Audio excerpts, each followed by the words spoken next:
3:14 a.m., the ice beneath our station knocked back. Not a groan, not a settling creak. 3 sharp impacts, evenly spaced, like knuckles on a door. I sat bolt upright in my bunk, already sweating despite the cold. In Antarctica, you get used to noise. Wind screaming across metal, pipes clanking, heaters cycling. This was none of that. This was deliberate. I lay there listening, counting seconds in the dark, waiting for it to repeat. It didn't. The next morning, I told myself I dreamed it. Sleep gets weird down there. The light never behaves. Time stretches. But then I stepped into the drill bay and saw the logbook open on the bench, a pen lying beside it, like someone had dropped it mid-sentence. And written in my handwriting, tight, shaky, wrong, was a single line. Heard it again. The problem was I hadn't written that. I hadn't even been in the drill bay since the evening before. My name is Carter, and I was the field mechanic on an ice core job out of a small Antarctic research station we called Vera 7. That wasn't its official designation. Those are longer, boring strings of letters. But that's what we called it because nobody wants to die in a place with a name like Sector 12 Deep Field Annex. There were 4 of us on the drilling team. Dr. Harville, the lead glaciologist, Mina, data and comms, Jonah, drilling specialist, and me, the guy who fixed what broke and kept the generators alive. The job was simple in theory. Drill a deep core, catalogue layers, ship samples back north, science, routine. The kind of work that makes you forget you're standing on a continent that wants you dead. We'd been drilling for 9 days when the bit first hit something it shouldn't have. You feel it through the rig. A clean bite through ice has a steady, satisfied vibration. When it struck the obstruction, the whole tower shuddered like it had been grabbed. Jonah killed the motor instantly. The drill string hung there trembling. "Rock," he said. Havel frowned. "We're nowhere near bedrock at this depth." I checked the readout. Depth was 1,842 meters. That should have been clean ice, pressure bubbled, ancient and pure. Jonah tried again, gentle this time. The bit squealed, a high metallic scream that sliced through the bay. Then, one hard thunk, like the drill had been struck from below. The motor stalled. The lights in the bay dimmed for half a second, then steadied again. Mina looked up from her laptop. Did we just spike power draw? Not possible, I said automatically, already moving to the panel. But the numbers were there. A sudden surge, like the system had tried to feed something hungry. Jonah rubbed his hands together like he was cold. We pull it. We reeled the drill up slow. In Antarctica, you learn patience or you break expensive equipment. As the drill head emerged, there was frost clinging to the metal like white fur. Then the core barrel slid out. Instead of the usual clean cylinder of ice, the end of the barrel was plugged with something darker. Not soil, not rock. A dense, grey-black material with a sheen like wet rubber. Havel leaned in, eyes bright the way they get when they think they're about to make their career. "Careful," he breathed, like we were in a museum. Jonah reached out with a gloved hand and touched it. His glove stuck. Not frozen on stuck, not suction stuck. It grabbed him the way warm glue grabs skin. Jonah yanked back hard, and the glove tore free with a soft, ripping sound.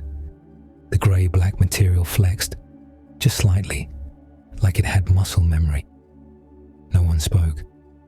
Then, from somewhere deep beneath the drill platform, we felt it, more than heard it.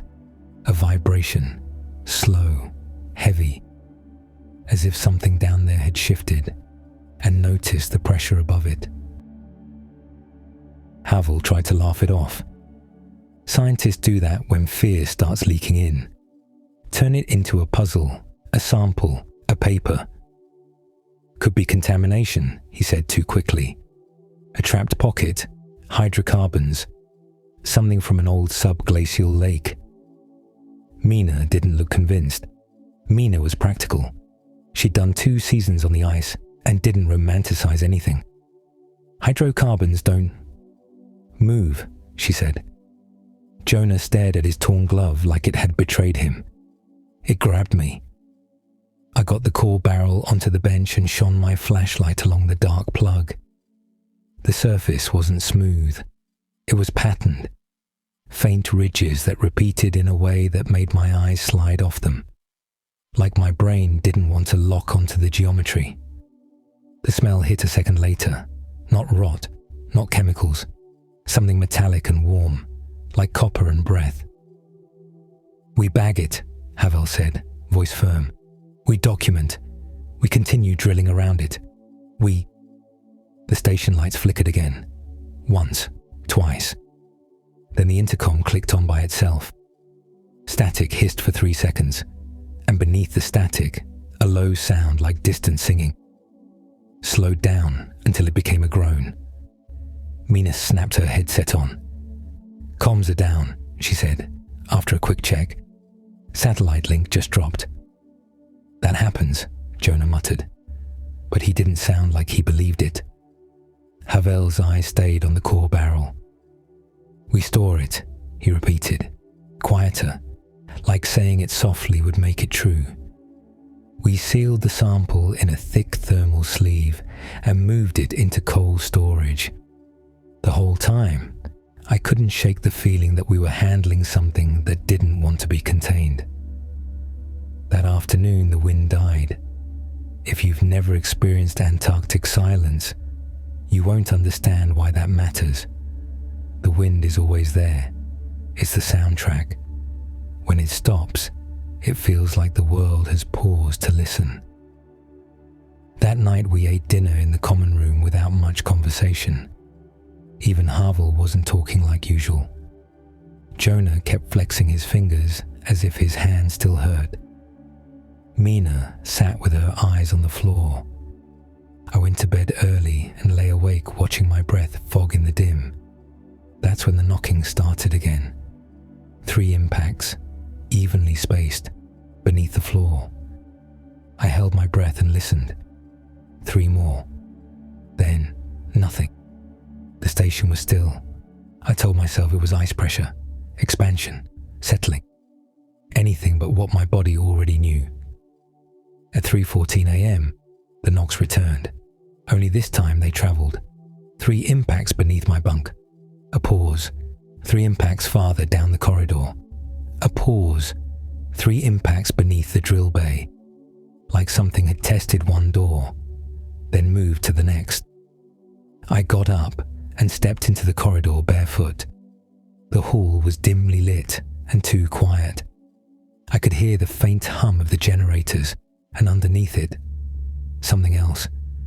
A low vibration that wasn't mechanical. Mina's door was cracked open. Light spilled out. I knocked softly. She didn't answer. I pushed the door wider.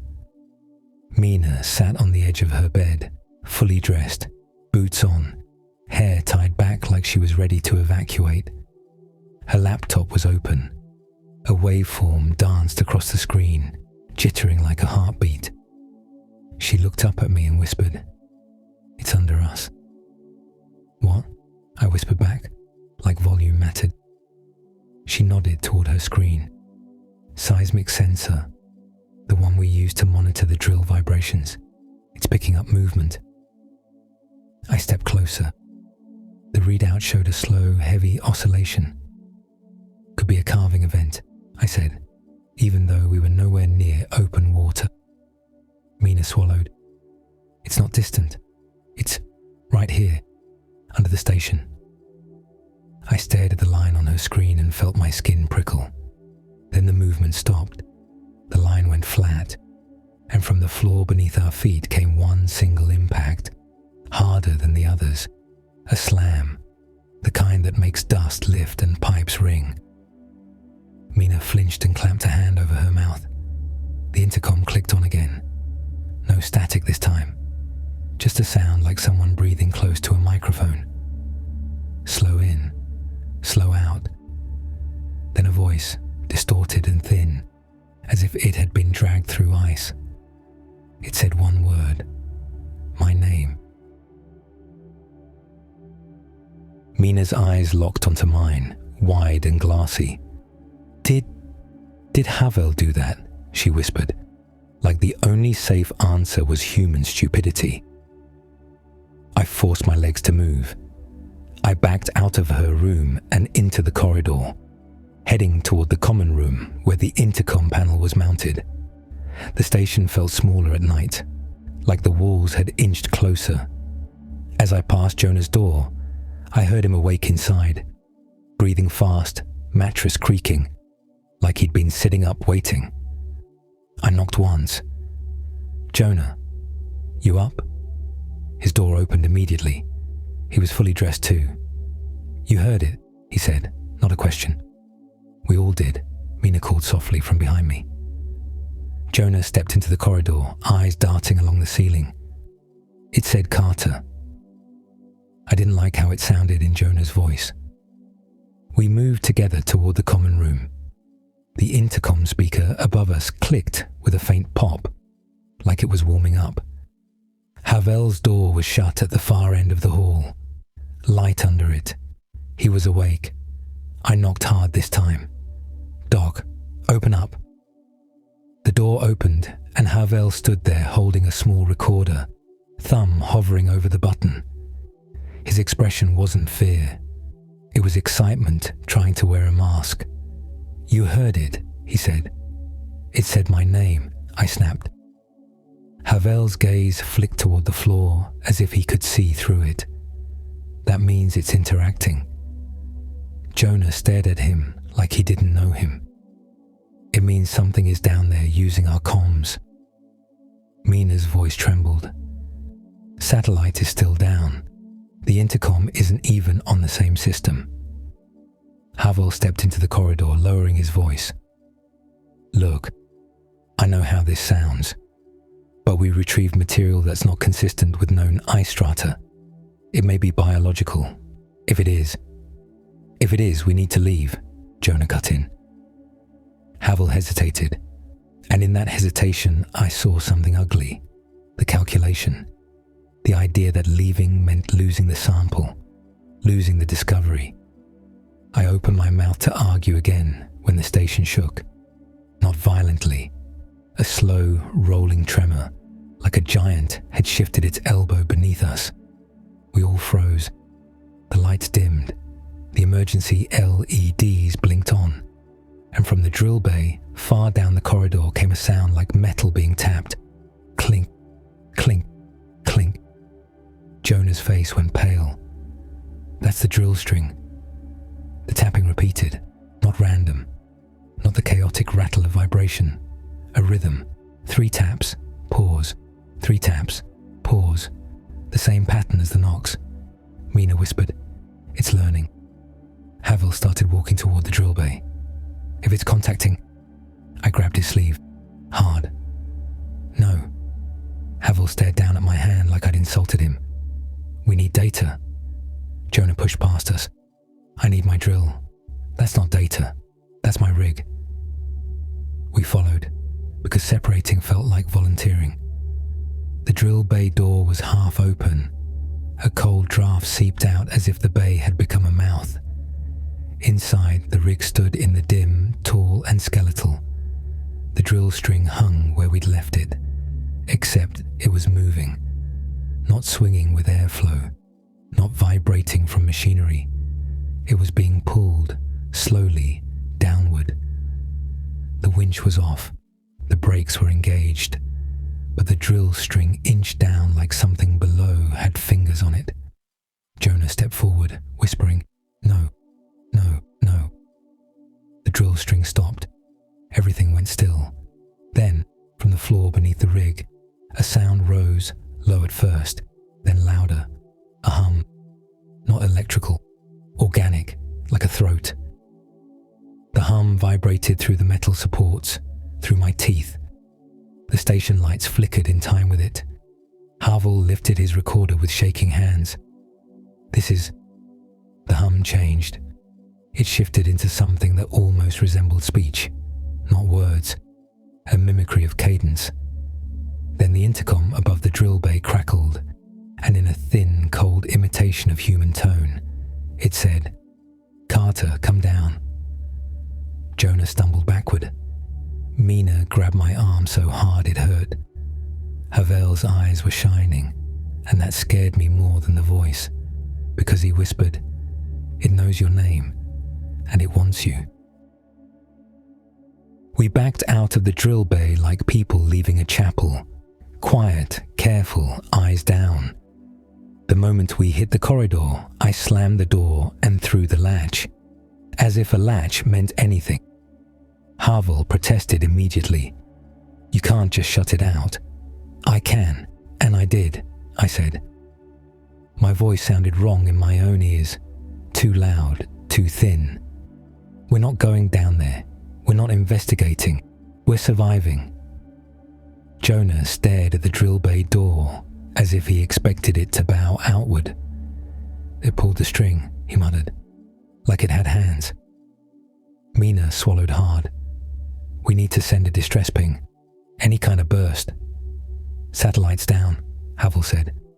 But the way he said it was almost pleased, like a complication in an experiment. "Then we go to HF," I said. "Old radio, short range. Somebody will hear." We moved to comms. Mina powered the HF unit, fingers trembling as she tuned. Static hissed, thick and alive. She tried again, cycling frequencies. For a second, a voice came through, faint, distant. Mina's face lit up. "Hello, this is Vera 7, we..." The voice didn't respond. Instead, it continued speaking, but slower, stretched, like tape dragged across a magnet. And it wasn't a stranger's voice. It was Mina's. It repeated her words back to her in a warped echo. "This is Vera 7. Mina yanked her hands away from the controls as if the radio was hot. "No." Then the station lights went out completely. Total darkness. The generator hum faltered, surged, then steadied. Emergency lights blinked on one by one, bathing the corridor in a dim red glow. I ran for the generator room. That's what I do. Fix the thing, keep the lights alive. But when I opened the generator room door, the first thing that hit me was heat. Antarctica doesn't leak heat like that. Heat in that environment means fire, and fire means you die. Inside, the generators were running, but the gauges were wrong. The fuel draw was higher than it should be.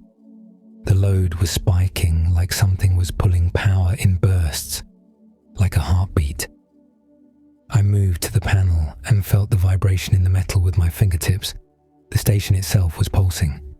Mina appeared behind me, breath fogging in the red light. "Carter," she said softly. "Stop."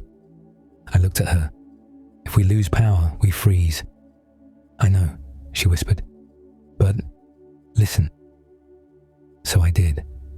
Under the generator rumble, beneath the ventilation fan, beneath my own breathing, was that same low hum, not coming from the drill bay anymore, from beneath the station, and it was getting stronger. Jonah shouted from the corridor, voice cracking, "It's in the floor." I stepped out, and Mina was right. The hum had moved. It felt closer to the common room now, like it had shifted position under the building. Havel stood in the corridor holding his recorder and a headlamp, eyes fixed on the hatch that led to the service crawl space beneath the station. That hatch was normally boring. Pipes, cables, insulation, maybe a trap tool, nothing else. But now the hatch bolts were vibrating. 3 quick rattles, pause, 3 quick rattles, the same pattern. "Don't," Jonah said, voice pleading. Havel crouched by the hatch. This is unprecedented. If we can document... Mina grabbed his shoulder. It's copying us. It copied my voice. It knows Carter's name. It is not an animal, Havel. Havel's jaw tightened. Or it's intelligent life. That's when Jonah lost it. He stepped forward, face twisted with panic and anger. If you open that hatch, I swear to God. The hatch banged once from below, a hard odor that made the corridor floor jump. Then again, then a third time. It wasn't testing anymore. It was trying. We all backed up as the hatch bolts squealed. One of them twisted a fraction, as if unseen hands were turning it from beneath. Mina's voice broke. It's down there. Havel whispered, almost reverent. It's coming up. And the intercom speaker in the corridor crackled, despite no power fluctuation this time, and in a perfect mimicry of Jonah's tone, it said, "If you open that hatch, I swear to God." Jonah went white. That was me. The hatch bolt stopped twisting. Silence fell so hard it felt like pressure. Then, very softly, as if something was amused, the voice said again, back to that thin imitation it liked, "Carter, come down." And I realized the worst part. It wasn't guessing. It wasn't calling randomly. It was choosing. We decided to evacuate. Not a debate. Not a vote. Mina grabbed the emergency beacon case. Jonah ran to the storage closet for cold weather gear. I pulled the sled and checked the snowmobile batteries with hands that felt numb and clumsy. Havel didn't move for a moment. He stood in the corridor like a man in a trance, staring at the hatch. Then he said it, quiet, stubborn, insane. "We can't leave the sample." I stepped close enough that he had to look at me. "Watch me." Havel's eyes were bloodshot. "You don't understand what this is." "I understand it wants me to go down," I said, and my voice shook. "I understand it can imitate us. I understand it can pull power and move under the station. That's enough." The plan was simple. Get to the supply outpost 8 kilometers away, where there was a stronger comms array and an emergency shelter designed for storms. We'd stay there and call for pickup. 8 kilometers doesn't sound far until you remember what's between here and there. Nothing. Flat white nothing. A place where distance lies and wind can erase you in minutes. We suited up fast, layering until our bodies felt bulky and wrong. The station was colder now. Not outside cold. A different cold, like the building itself was being bled. As we geared up, the hum returned beneath our feet, stronger than ever. It vibrated up through the soles of my boots and into my bones. The hatch bolts rattled again. 3 quick rattles. Pause. 3 quick rattles. "Move," Mina snapped, and we did. We pushed through the outer door into the night. The Antarctic sky was a hard dome of stars, cruelly bright. The air hit like a slap. No wind, which made it worse. Stillness on the ice means you can hear things you shouldn't. We hauled the sled toward the snowmobiles. That's when Jonah stopped dead. He turned his head slowly, like someone hearing their name at a party. "What?" I asked. Jonah's eyes were wide behind his goggles. "Did you hear that?" I listened. At first there was nothing but our breathing and the faint crackle of ice settling. Then, from far out across the flat, came 3 impacts. Dull thumps, evenly spaced, like something huge tapping on the underside of the world. Mina whispered, "No." The thumps came again, closer, then closer again. They weren't under the station anymore. They were under the ice in front of us, moving in a straight line, tracking our position. We scrambled. Jonah jumped on the first snowmobile and got it started. The engine barked to life, loud in the silence. Mina started the second. I looked back at the station. The hatch area, visible through a small frosted window, glowed faintly. Not emergency lighting. A soft, pulsing yellow, like a deep-sea creature luring prey. Havel climbed onto Jonah's snowmobile behind him, still clutching his recorder like it mattered. Mina took the other with me on the sled. We pulled out. For the first minute, I thought we'd make it. The ice was smooth, engine steady, stars overhead, the station shrinking behind us. Then the hum came back, not through the floor, but through the air. A vibration that made the snowmobile mirrors tremble. Mina shouted over the engine, "Beacon, now!" I fumbled the emergency beacon out of the case, thumbed the activation switch. Nothing. No light. No chirp. Dead. Mina swore and slapped it. It drained it. Jonah's voice crackled through our handheld radio. "Carter, the ice." Ahead of Jonah's snowmobile, the snow buckled. Not a crack, a rise, a slow swelling, as if something beneath was pushing up. Jonah swerved hard, nearly dumping them. Havel clung on, his recorder banging against Jonah's back. The swell moved, following. Then another swell rose to our left, then another to our right. 3. A triangle. Mina's breathing went ragged. "It's hurting us." I looked back again and saw something I'll never forget. The station lights were fully on now, every window glowing like a beacon. And the door we'd left through was standing open, as if inviting us back inside, as if the ice out here wasn't the trap. The station was. Jonah made a call I didn't expect. He turned his snowmobile in a wide arc, not back to the station, but toward a line of pressure ridges a kilometer away. Jagged ice humps that could hide crevasses, the kind of terrain you avoid at all costs.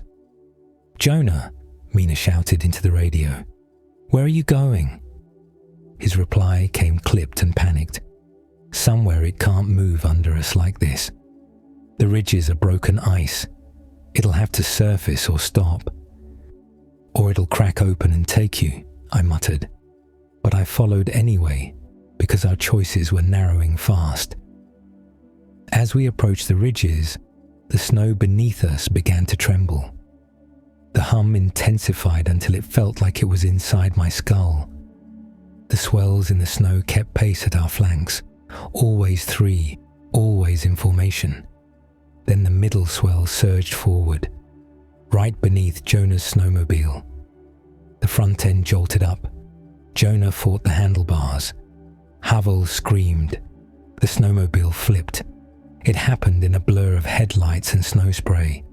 Jonah and Havel skidded across the surface, bodies tumbling, then coming to rest in a tangle. Mina slammed our brakes. I jumped off and sprinted, boots slipping. Jonah was moving, alive. Havel wasn't moving at all.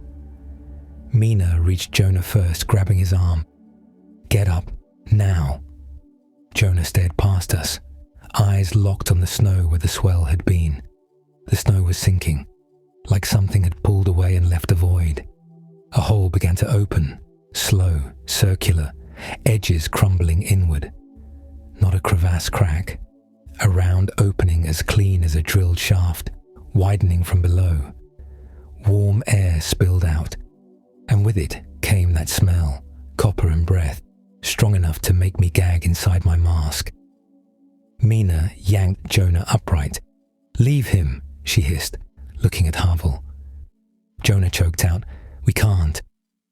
But the hole widened again, and the surface around Havel's body began to shift toward it, snow grains sliding like sand into a drain. Havel's recorder lay beside him. It clicked on by itself, a tiny red light blinking, and from its speaker came Havel's voice, recorded earlier, soft and reverent. "This is unprecedented." Then, over the handheld radio, a thin imitation of Mina's voice whispered, "Leave him." Mina froze. Jonah sobbed once, a broken sound. I grabbed the recorder. Not because I cared about evidence, but because I couldn't stand the idea of that thing using our voices as toys. I slammed my boot down on it. It crunched. The hole stopped widening for half a second, as if offended. Then it widened faster. Havel's body slid. Jonah lunged, grabbing Havel's wrist. For one instant, Jonah held him. Then Jonah's glove stuck to Havel's sleeve, like the sleeve was coated in that same grey-black material. Jonah tried to pull back. He couldn't. His arm jerked toward the hole, as if something had grabbed him from below. Mina screamed Jonah's name. I grabbed Jonah's harness strap and pulled with everything I had. Jonah's eyes were wide and wet behind his goggles. He wasn't looking at me. He was looking into the hole, and he whispered very calmly, "It's not empty." Then Jonah was yanked forward, not dragged slowly, yanked. In one violent motion, he vanished into the hole like a fish taken by a hook. Mina stumbled backward, hand over her mouth, making a sound like she was choking. The hole continued to widen, then stopped. Silence fell. Havel lay half on the edge, half angled toward the opening, like an offering that hadn't been accepted yet. Then, from inside the hole, came 3 knocks, evenly spaced, the same pattern, and the intercom voice, impossible out here, impossible without the station, whispered in my ear like it was right behind me. "Carter, come down." I didn't think. I didn't plan. I grabbed Mina's arm and ran. We left Havel. We left the snowmobile. We ran back to ours and drove like the world was ending. Behind us, the station glowed brighter than ever, warm and welcoming, an invitation. We didn't go back inside. We made the outpost shelter just before the wind picked up and erased our tracks. Mina got the comms working and screamed into the radio until someone answered. Rescue came 12 hours later. They found our station intact. No signs of struggle, no hole, no broken hatch. Cold storage empty. Drill rig spotless, as if it had never touched anything but ice. They asked where Jonah and Havel were. Mina couldn't speak. I told them the truth and watched their faces harden into polite disbelief. That night, in the rescue cot, I woke at 3:14 a.m. The shelter was quiet, wind howling outside, and beneath the floor, under all that ice, something knocked 3 times, evenly spaced, like it was reminding me it knows where I am, and it is patient.